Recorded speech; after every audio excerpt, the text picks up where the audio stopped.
O enfrentamento da crise decorrente da pandemia mobilizou os debates e votações do plenário no primeiro semestre. A aprovação de 6 bilhões de reais para a compra de vacinas, a ampliação do crédito consignado para beneficiários do Auxílio Brasil e programas de crédito para as pequenas empresas e microempreendedores individuais foram algumas das medidas aprovadas. Atender a população de baixa renda que quer empreender, que quer realmente fazer algo por esse país, inovar, e nós conseguimos aumentar de 1.000 para 1.500. No relatório a gente também muda de 3.000 para 4.500 reais, dando condição daqueles que já buscaram crédito poder buscar inclusive mais. Em outra frente, o objetivo foi reduzir os preços dos combustíveis e da energia elétrica.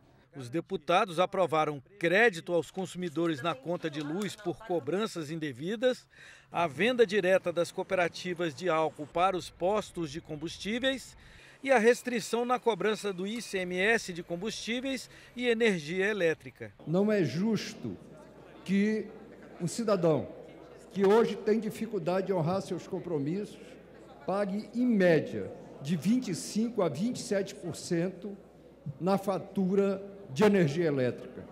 Como não é justo que se pague uma tarifa que varia, mas que chega em alguns estados de 30% de tributos em relação aos impostos. Dois setores muito atingidos pela pandemia também receberam apoio: a cultura e o turismo. Vai transferir emergencialmente para os entes federados, estados, capitais e municípios, algo em torno de 3,8 bilhões de reais. E é emergencial mesmo a Lei Paulo Gustavo, porque a pandemia ela atingiu fortemente o setor cultural do país. Todos foram atingidos. Para fomentar o turismo nacional, foi aprovado o projeto que legalizou os jogos no país. Matéria que enfrentou a oposição de setores ligados às igrejas, teve incluídos mecanismos para prevenir o acesso de apostadores compulsivos nos locais de apostas, bem como garantias de premiação. A gente tem que olhar as oportunidades que o Brasil está perdendo, construindo novos produtos turísticos, olhar para o mundo do G20, das maiores economias do mundo. Apenas o Brasil e a Indonésia não têm jogos de aposta regulamentados. O último ano desta legislatura foi de grande produção legislativa. Só no primeiro semestre foram promulgadas 11 emendas constitucionais. Entre elas, as que garantiram piso salarial para agentes comunitários de saúde e para enfermeiros. Veja a lista completa. Em 2022, a Constituição ganhou 11 novas emendas. A emenda 115 torna a proteção de dados pessoais um direito fundamental. A emenda 116 isenta de IPTU os imóveis alugados para templos religiosos. A emenda 117 inclui na Constituição regras para candidaturas femininas, como a aplicação de percentuais mínimos de recursos do fundo partidário. Já a emenda 118 quebra o monopólio estatal na fabricação de todos os tipos de radioisótopos de uso médico. A emenda 119 isenta de responsabilidade estados e municípios pela não aplicação de percentuais mínimos de gastos em educação em 2020 e 2021, devido à interrupção de aulas durante a pandemia. Já a emenda 120 prevê o piso salarial nacional de 2 salários mínimos para os agentes comunitários de saúde.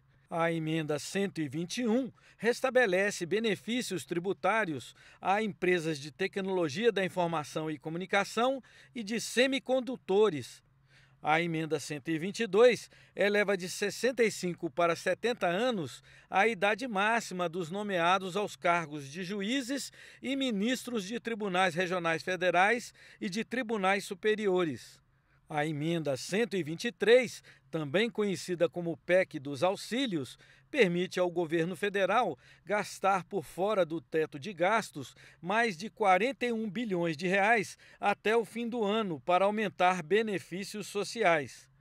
A emenda 124 inclui na Constituição a obrigatoriedade do pagamento de piso salarial a enfermeiros, técnicos e auxiliares de enfermagem e parteiras.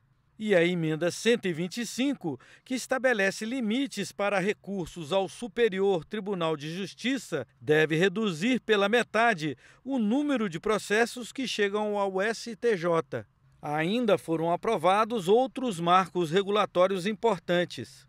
O programa Voo Simples, com novas regras para a aviação civil, o marco regulatório das companhias securitizadoras, que, entre outras medidas, criou a letra de risco de seguro, mudanças no Estatuto da Advocacia, que, entre outros assuntos, tratou da inviolabilidade dos escritórios dos advogados, e o novo marco legal de garantias de crédito. Nós vamos poder agora, a partir da aprovação desse projeto, criando-se uma instituição, fazer com que o mesmo imóvel possa obter vários créditos na medida do seu valor, proporcional ao seu valor. Não como hoje, você tem um imóvel e tem que ceder o imóvel para a garantia, independente do valor do crédito que você vai obter.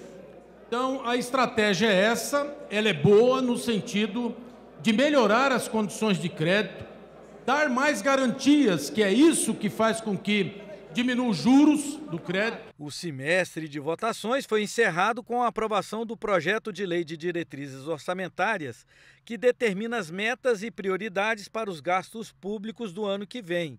O texto aprovado atualiza o teto de gastos da União para 2023, limite para despesas do governo previsto na Constituição, estimado em R$ 1,7 trilhão de reais.